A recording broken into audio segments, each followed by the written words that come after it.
திறப்பிலே 5 நிமிடங்கள். கிறிஸ்துவுக்குள் மிகவும் பிரியமான என் அன்பு சகோதர சகோதரிகளே, இன்றைக்கும் திறப்பில் 5 நிமிடங்கள் என்கிற இந்த ஜெப நேரத்தில் என் அன்பு சகோதர சகோதரிகள் உங்கள் அனைவரோடு கூட இணைந்து ஜெபிக்க கர்த்தர் பாராட்டின கிருபைக்காக ஆண்டவருக்கு நன்றி செலுத்துகிறேன். இன்றைக்கும் ஒரு முக்கியமான காரியத்திற்காக நாம் ஜெபிக்க இருக்கிறோம்.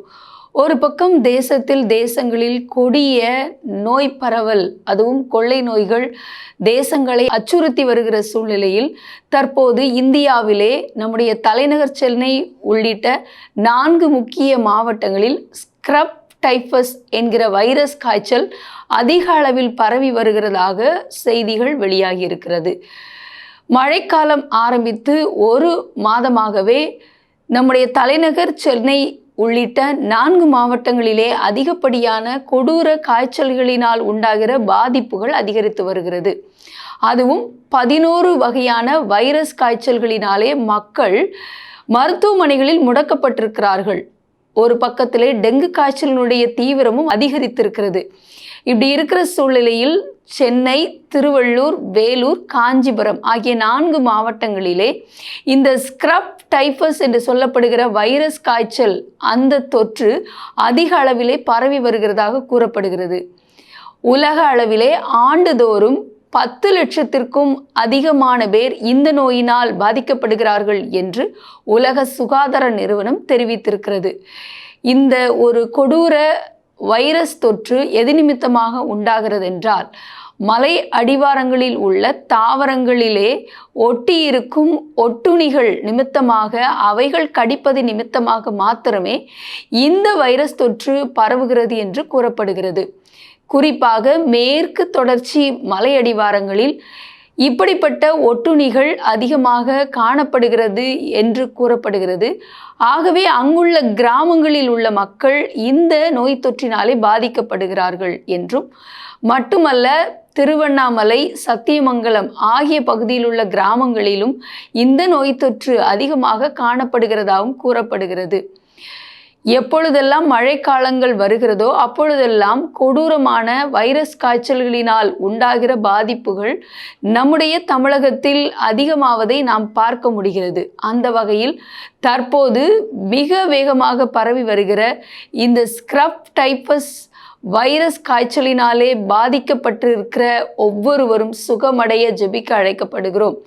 மட்டுமல்ல, தொடர்ந்து இந்த பாதிப்பு அதிகரிக்காமல் இருக்க நாம் ஜெபிக்க அழைக்கப்படுகிறோம். மட்டுமல்ல, சுகாதாரத்துறையும் மக்கள் இந்த காலகட்டங்களிலே இப்படிப்பட்ட நோய் தொற்றிலிருந்து பாதுகாக்க மலை அடிவார பகுதிகளிலே சுற்றுலா செல்வதையும், அதே போல பூங்காக்கள் இன்னும் பொதுமக்கள் உலாவுகிற இடங்களிலே உள்ள தாவரங்களை ஒட்டி அணுகுவதையும் தவிர்க்க வேண்டும் என்று கூறப்பட்டிருக்கிறது. ஏனென்றால் இந்த ஒட்டுண்ணிகள் கடிப்பதினாலே இவைகள் இந்த நோய் தொற்று பரவுகிறதாக கூறப்படுகிறது. ஆகவே கர்த்தர் அதிவேகமாக பரவி வருகிற இன்னும் ஸ்க்ரப் டைஃபஸ் தொற்றினாலே பாதிக்கப்பட்டிருக்கிற ஒவ்வொருவரும் சுகமடைய, பாதுகாப்புடன் காணப்பட வரும் நாட்களிலே இந்த தொற்று பரவல் முற்றிலும் தடுத்து நிறுத்தப்பட ஆண்டவர் கிருபை தர, இந்த கொள்ளை நோய்கள் நம்முடைய மாநிலத்தை விட்டு அகன்று போக, இது நிமித்தம் சிறு பிள்ளைகள், பெரியவர்கள், முதியவர்கள் பாதிக்கப்படாதிருக்க கர்த்தர் இரக்கம் செய்ய நாம் மிகவும் பாரத்தோடு இந்த காரியத்திற்காக ஜெபிக்க போகிறோம். ஜெபிக்கலாமா? எங்கள் அன்பின் பரலோக பிதாவே, ஆசீர்வதிக்கப்பட்ட நாளின் காலை வேளைக்காக நன்றியோடு துதிக்கிறோம், ஸ்தோத்திரிக்கிறோம். ஒரு பக்கம் தேசங்களில் மிக தீவிரமாக கொள்ளை நோய்கள் பரவி ஜனங்களை அழித்து வருகிறதை நாங்கள் பார்க்க முடிகிறது அப்பா. ஆண்டவரே, ஒரு பக்கம் சீனாவிலே மிக தீவிரமாக ஒரு ஆண்டவரே கொரோனாவை போன்ற HMPV வைரஸ் என்று சொல்லப்படுகிற வைரஸ்னாலே ஒரு பாதிப்பை நாங்கள் பார்க்க முடிகிறது. இந்தியாவிலும் பல இடங்களிலே பருவ கால சூழலை மாற்றத்தின் நிமித்தமாக நோய் பரவுகிற அபாய சூழ்நிலைகளை பார்த்து அதற்காக நாங்கள் ஜெபித்து வருகிறோம்.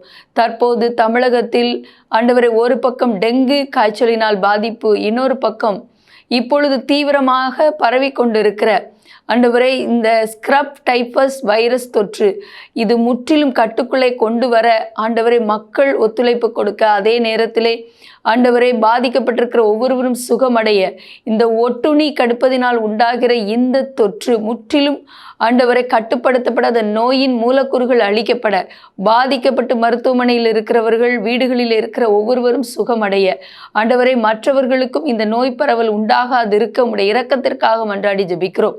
ஆண்டவரே, நீங்க தாமே ஒவ்வொருவர் மீது மனதுருகி ஆண்டவரே தகப்பனே பரிபூர்ண சுகத்தை கட்டளையிட வேண்டும் என்று ஜெபிக்கிறோம். உம்முடைய தழும்புகளால் சுகமாகிறோம் என்று சொன்ன வார்த்தையின்படியே உம்முடைய இரத்தத்தினாலே சுகம் உண்டு என்கிற வார்த்தையை நம்பி நாங்கள் விசுவாசித்து ஜெபிக்கிறோம்.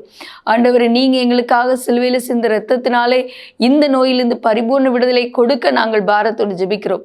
எங்களோடு ஜெபத்தில் இணைந்திருக்கிற அன்பு சகோதர சகோதரர் ஒவ்வொருவரையும் தனிப்பட்ட வாழ்க்கையில் குடும்பத்தில் ஆசீர்வதித்து மேன்மைப்படுத்துங்க. இயேசுவின் நாமத்தில் பிதாவே, ஆமேன். தொடர்ந்து ஜெபியுங்கள். கர்த்தர் தாமே உங்களை ஆசீர்வதிப்பாராக. ஆமேன்.